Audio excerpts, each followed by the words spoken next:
Suspense.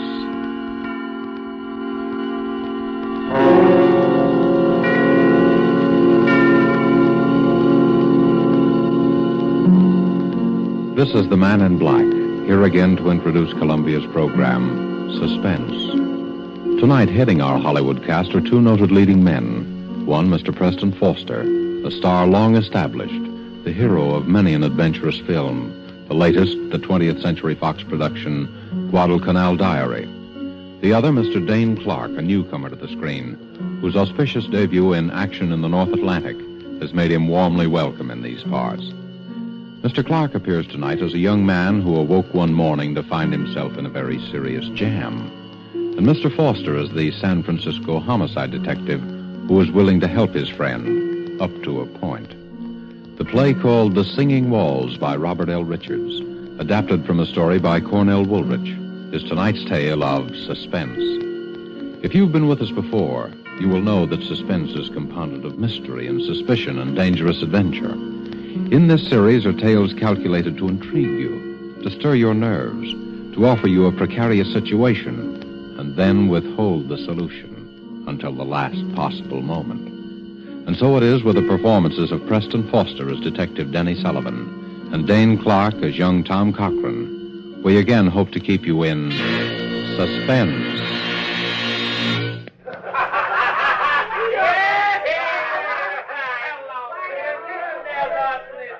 Have another. No, drink it all. There's lots more.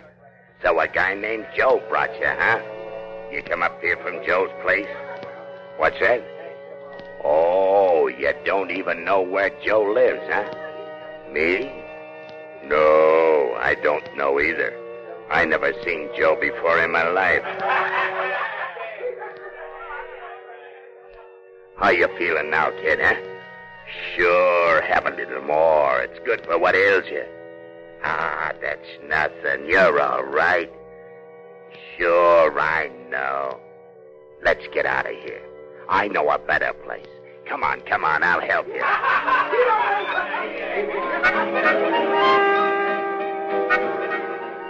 No, that's not a window.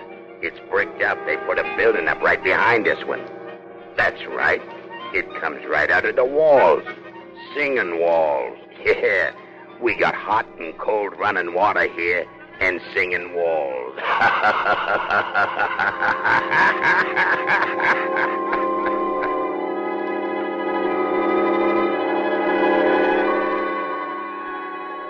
Have another. Sure, bottoms up. That's the idea. Make yourself right at home. Hey, lie down. Lie down and take a little snooze. Sure, I'll be right back.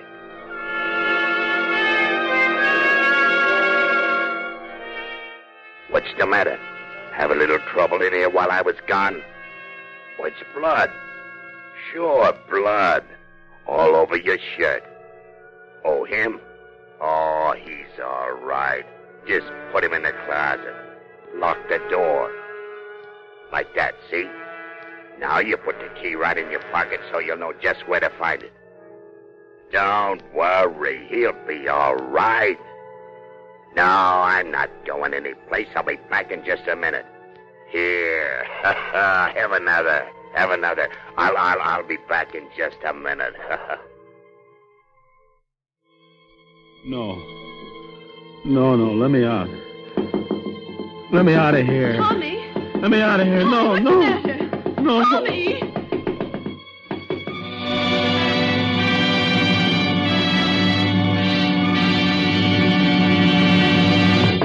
Tom! Tommy! Tommy, wake up! What? What is it? I've been knocking at your door the longest time. Huh? You were having a dream or something. Yeah, what time is it? It's way after noon. You came in pretty late. Did I? Toss me my bathrobe, will you, sis? Don't you know what time you got in? Not exactly. Oh, Tommy. I know it's tough not having a job all these months, and I know you've tried. But this isn't doing you any good. I know, sis, but last night was the first time in a month, and anyway, it was different. I had a few drinks, but it was different. Something happened. What do you mean something happened? Well, it wasn't just the drinks. They were doped or something. Oh, Tommy. No, look, sis, it's not just an alibi. I don't remember where I was or anything, only that just now I seem to be dreaming about it. About what? About last night. I could hear you banging on the door all the time I was dreaming. And then it seemed as though I wasn't dreaming at all, that I was remembering a lot of things. What sort of thing? Well, it was all mixed up. There was a guy with a kind of a frog voice that kept giving me drinks. And I was sort of floating. And then there was a place that music came out of the walls. There was something about blood on my shirt. The key to a closet. Why, Tommy, you're shaking like a leaf. Yeah. It was a pretty scary dream. If it was a dream. What you need is some good hot coffee. Now hurry up and get dressed and come on downstairs. Here, I'll get you out a clean shirt. Yeah, I'd better wear the old one. I've only worn it once. Oh, but it's all messy. Yeah, it does look kind of... Mildred. What? My shirt, give it to me. Now what's the matter? Look, Mildred, that's blood. Well, I guess it is. I know it is, just like it was in the dream. Oh, Tommy, don't be so silly. You must have hurt yourself somewhere. But I didn't. Look, there isn't a scratch on me. Well, then you got in a fight. Maybe. What else could it have been? Well, that's what I'm trying to think. Well, stop thinking and hurry up and get dressed. My goodness, look at the way you threw your clothes around last night. Trousers on the floor. Here. Oh, dear, everything's falling out of the pockets. I'll pick it up. You get dressed. Thanks. You didn't come home with much, did you? Well, I didn't have much to start with. Well, I'll put it all up here on the bureau. 25 cents in change and your keys. Now, hurry. What'd you say? I said hurry. No. Before that, what'd you say? I said I put your change and your keys up in the bureau. Keys? Yes. Mildred, I only have one key. Well, there are two there now. I know. Let me see them. Here. Well, one's the key to the front door. Yeah, but the other one. Doesn't belong to any door in this house. It's the key to the closet. What closet? Last night it wasn't a dream. Tommy, what are you talking about? Mildred, you better call Denny right away. But he's on duty. I know, but get him over here right away. Tommy, what is it? Last night, I think I killed a man.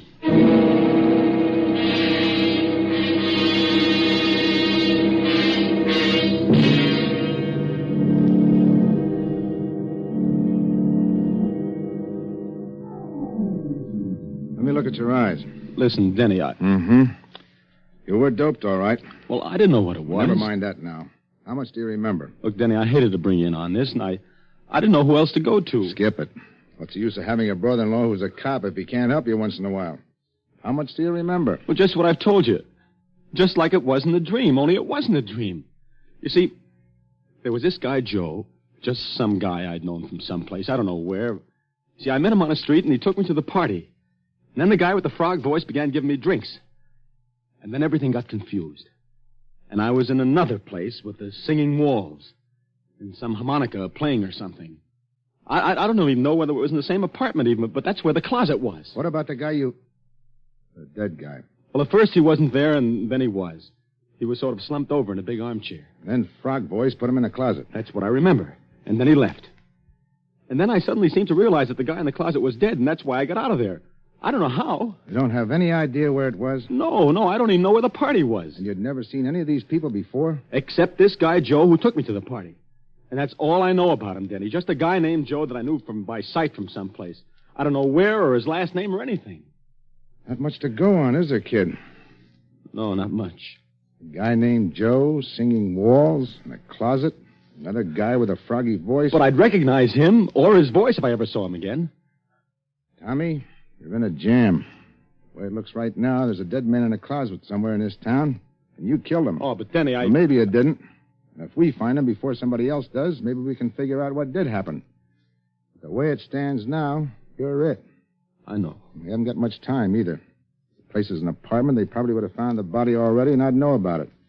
It's a hotel. They check the guests out by 6 o'clock. That gives us about 4 hours. 4 hours. For the murderer to find the guy he murdered. It's kind of crazy, isn't it? Tommy, you know how I feel about Mildred. You know I don't exactly hate you either. You know I'll do everything in the world I possibly can to clear you. Sure, Denny, I know. But I'm a cop, Tommy. If you did it, you know I'm going to turn you in, don't you? Sure. I know that, too. Okay, kid. Now, let's start from the beginning. What about this Joe? I don't know anything about him. You know his name, you know his face. Think, Tommy, think. Well, I'm trying to. If I could only remember. If I could only remember.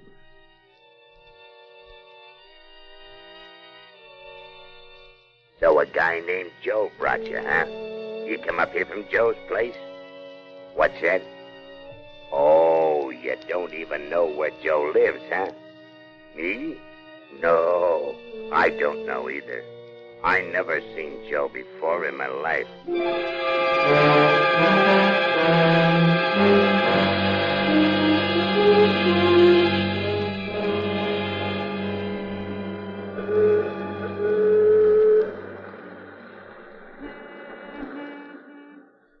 You still don't get it, Tommy? No, I don't. You told me where Joe is. I have? Sure, you see the sign over that saloon? Yeah, it's Joe's place. But how do you know that? Tommy, you were playing with bad boys last night. And this is where bad boys hang out, among other places. It's got a name. It's run by a guy named Joe. He minds his own business, as far as we know, but his customers don't. So? It all clicked when I remembered you said the guy with the frog voice asked you if you came up there from Joe's place. He didn't mean where Joe lived or anything. He meant this place. He thought maybe you were one of the boys. Yeah, but how did I ever meet this Joe? I've never been here in my life. He runs another joint, a respectable saloon. It's a sort of cover, about 3 blocks from our house, the town tavern. Hey, that's right. Remember? Now, Joe may or may not be in on this. Frog Voice made a big play to you that he didn't know Joe. He'd never seen him before in his life. His customers always cover him. It's better for them that way. But if my hunch is right, Joe is going to be plenty surprised when he sees you walk in there. Me? Walking there? Ah, don't worry. Just walk in and sit down at the bar. If you're not out in a couple of minutes, I'll know you recognize the guy and we're on the right track. I'll come in as though I didn't see you and go into the phone booth. And then what? Then we'll see. Okay, kid? Okay. Oh, one thing. Yeah? If he offers you a drink on the house, take it. Sure. Well, here goes.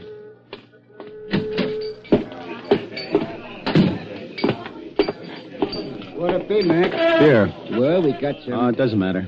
Suit yourself. Well, what do you know? Tell me. Hiya, Joe. Hey, what are you doing down in this part of town, kid? Oh, I had to come down to see a guy. I didn't know you had this place. Oh, just a little sideline. It's where I first started, you know. Sure, I know. One beer, that'll be 10 cents. Hey, no, none of that. You gotta have one on me, kid. A real drink. What'll you have? Well, Scotch? Okay. Scotch for the gentleman, Larry. The very best. You understand? Oh, yeah, sure. I'll take rye. Hey, Tommy. There was some party last night, huh? Yeah. Hey, where'd you disappear to? I was looking all over for you. You know, that's a funny thing. I don't even remember. I get it. Well, a guy has to cut loose once in a while, huh? Yeah. One Scotch, the very best. And one rye. Well, here's to you. Wait a minute. Hey, who are you? This is my brother-in-law. Denny, this is Joe. Say, you must have got those drinks mixed up. You never drink Scotch, Tommy. You only drink rye. Yeah, that's right. Here, you take the rye and give Joe the Scotch, and I'll take your beer. I don't like Scotch. I never touch it. Okay, I'll take it. Thanks. By the way, Joe, you haven't got a little bottle I could pour this into, have you? Say, who do you think you're kidding, bud? I'm from headquarters. There's my badge. Oh, now, wait a minute. I didn't know that you... I suppose you don't know what I'd find in this drink if I took it down to be analyzed either. Hey, now, look, I don't want any trouble. I never had any. They can tell you down at headquarters. Of course, it's a matter of dough. You can't buy your way out of this one, chum. I want talk, and I want it quick. What kind of talk? Where'd you take Tommy last night? It was just a little party, a private party. Went Yeah, out there. and they slipped things in people's drinks there, too. Now, I don't know anything about that. Now, honest, I hardly know the people. Who's the guy with the frog voice? Voice? I don't know any guy with a frog voice. Now, look, I told you I don't want any trouble. They can tell you that down at headquarters. Listen, there's a narcotics rap in this for somebody, and it could be you. Where was the party? Courtney Square West, number 75. Some people named Sorrell. Come on, Tommy. You're coming too, Joe, just in case.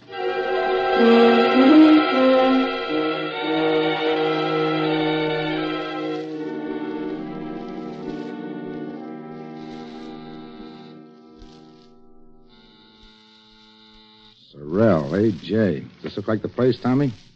Well, it looks like it. Could be. Everything has been so confused since last night, Well, this is it. It better be. Mrs. Sorrel? Yes? I'm from police headquarters. Oh? Mind if we come in and look around? Why, no. Come on, Tommy. You too, Joe. By the way, you two know each other? Oh, his face familiar. I think he's been here on a couple of parties. We kind of get crazy parties. All kinds of people wander in and out.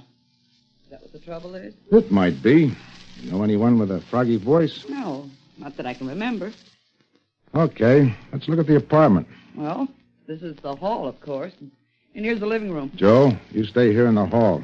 And you better be here when I get back. I'll be here. So this is the living room. Uh-huh. This is the bedroom. Looks kind of messy now. See anything? No. And over here's the kitchenette. I see. And that's about all there is to it. What's that room there? Oh, that's just a sort of storeroom. Well, I think we better look at it, though. Come on. Well, all right. There, see? There's nothing much in it. An old armchair and a bed. We use it as a guest room sometimes. Denny, that closet. Oh, there's nothing in there. Just a lot of old odds and ends. Open it. Well, it's locked. All right, unlock it. I'm not sure where the key is. And, lady, you better find it. Well, I'll try. Be right back. Is this it, Tommy? Well, there was a closet like that. And a window just over there where that one is. And the armchair and the bed. Don't you remember? I can't, Denny. Let me have that key. Wait a minute. Here she comes. I think this is it. Try it. It sort of sticks sometimes. I'll help you. There it comes. See? Just a lot of old junk. Uh-huh. Oh, come on, Denny. You sure? Sure, I'm sure. Come on. Well, I guess that's all, Mrs. Sorrel. Thanks for showing us around. That's all right. Hello, Joe. Still here, huh? You don't mind if I stay here and visit a while, do you? No, I guess not. Well, goodbye. Bye. Thanks again. Well, goodbye and good luck, copper. I'm sorry, Denny. That was a try. Well, what do we do now? I don't know, Tommy. I don't know. Think, Tommy. Think. We found Joe. Now, what about those singing walls?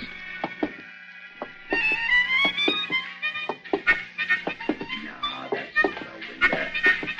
That's right. It comes right out of the walls. We got hot and cold running water here.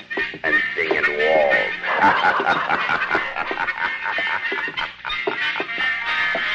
Denny. Yeah? Listen. What? That's it. The singing walls. The music I heard last night. You sure? Sure. I remember the piece, the harmonica and everything. It's coming from right around here someplace. Denny, it's coming from their apartment, the one we just left, Sorrel's. Well, come on. This must be the place, Tommy. The closet, now the music. They must have been pulling a fast one on us.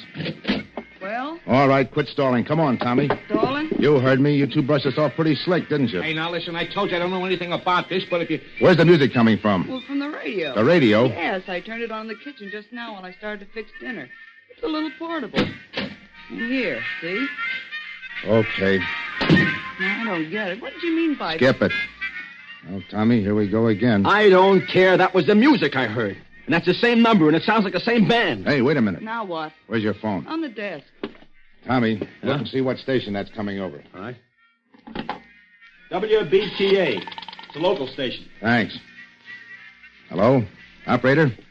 Get me station WBTA. A radio station. I don't know what the number is. Just get it. This is a police call. Thanks. May be wrong, Tommy, but I got a hunch. Hello? WBTA? What's that band you've got on now? I don't care if it's an electrical transcription or a Mickey Mouse cartoon. What's the guy's name? What? Turn off that radio. Now, what was that guy's name? Yeah. Mm-hmm. Well, where can we get a hold of this guy? Where does he hang out? I see. 5 nights a week, huh? That include tonight? Thanks. He's a small-time band leader, Tom. Harmonica Hal and his Harmoneers, he calls himself, and he plays at a place called the Silver Slipper out in the concourse. Come on. Coming. You better get on that phone, Joe. You dumb, you would have to turn on that radio.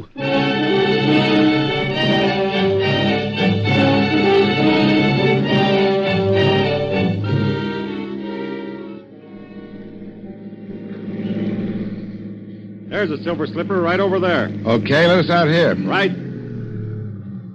Here you are. Thank you, sir.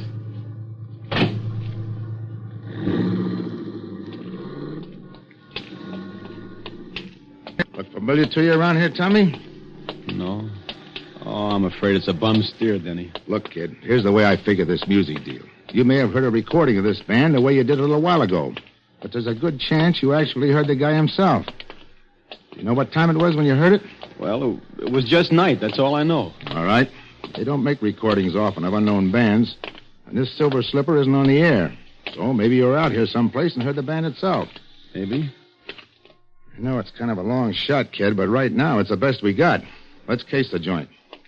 Okay. Don't look like there were any rooms with closets in the Silver Slipper. Say, what about that crummy-looking hotel next to it? Yeah, I was just thinking. If you were in a room with a closet and all that, and you really did hear this band, that hotel's the only place you could have been. Oh, I wish I could remember something. The shape you were in, you probably signed your own name, too. Come on. By the way, what time you got? 10 to 6. 10 to 6. Deadline's pretty close, kid. Yeah. This better be right. What a dump. If I could only remember. Well, there's the clerk. We'll see. Say, you got a guy named Tom Cochran here? Tom Cochran? I don't know. It's all right. We're friends of his. Let's see. When did he register? Last night? Sure, here it is. Tom Cochran and Ben Doyle, room 209.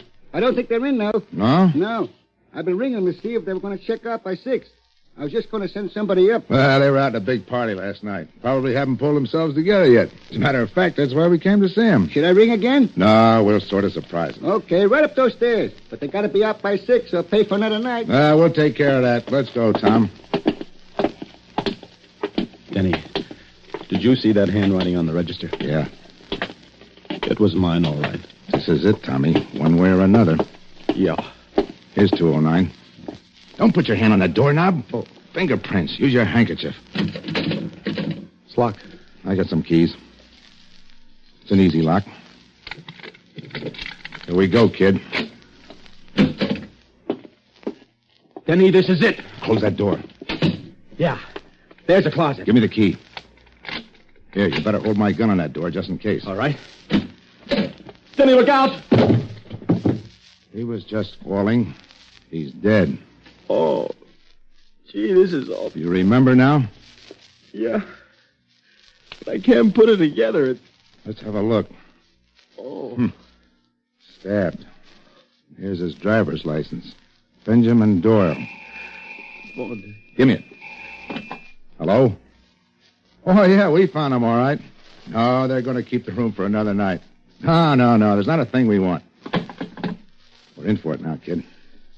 Denny, look on the floor over there. Clasp knife, covered with blood. That's what did it, all right? Yeah. Hey. Yeah, I know. It's mine. Tommy, why didn't you tell me? Honest, Denny, I didn't even know I'd lost it until I just saw it there now. Fingerprints all over it. It's clear as though they'd been made in sealing wax. Right-handed, aren't you, Tommy? Yeah, right-handed. Let me see your right hand. Doesn't take an expert to read these. Those prints are yours, all right, kid. Yeah, I guess they are. And you still don't remember? Honest, Denny, I don't. Can you think of any other explanation?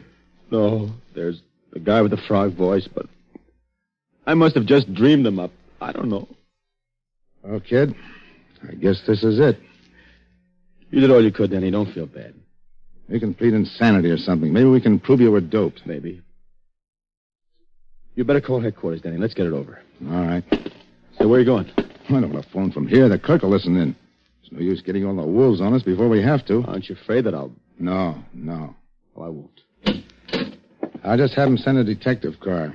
You won't have to go in the wagon. Thanks. Better let me have my gun. Sure. I'll be back. Lie down for a couple of minutes. You look kind of sick. I am.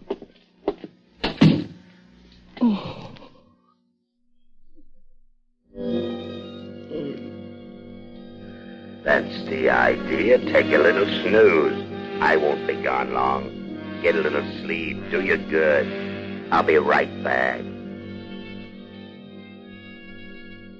Have a little trouble in here? Blood. Sure, blood. All over your shirt. Oh, he's all right. Put him in the closet. Lock the door. Key right in your pocket. I'm not going anyplace. Back in just a minute. Sure, I'll be right back. Be right back.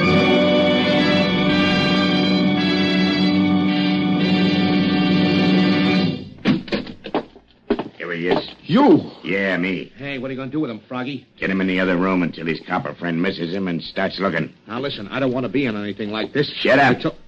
You're in it up to your neck. Come on, you. Get up. Okay. Get going. Up the hall here. Open the other door, Joe. Sure. Get in there. That the guy, Frog? Yeah. Listen, Froggy, this don't look so good. There was people who knew you were getting ready to give it to Doyle, and... Sure. That's why I framed this guy. All the trouble I went to. Doped him and brought Doyle in there when he was out. Planted the key on him, bloodied him up, put the knife in his hand.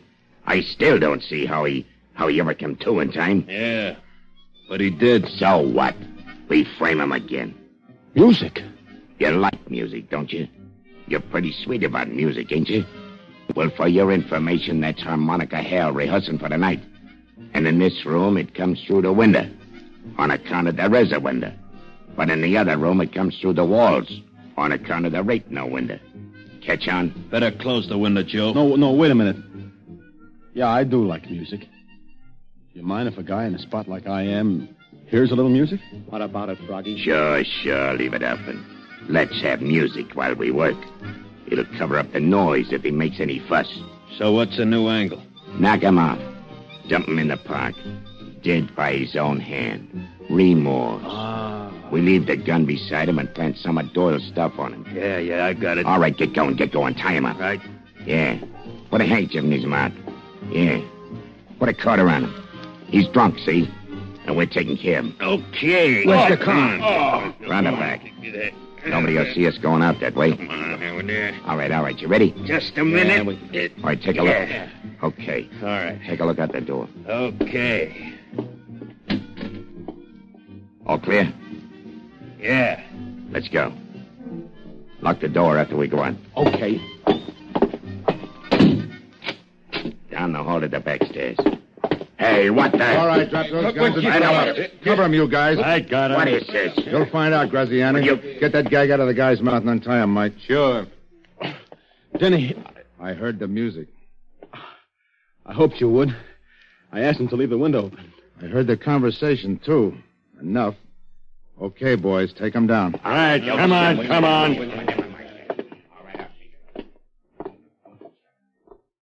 Say, who are those guys? Graziani's a mobster. Doyle was one of his boys who double-crossed him.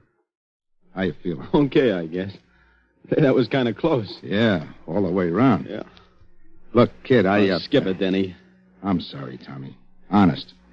I thought you did it. Denny, until just now, so did I.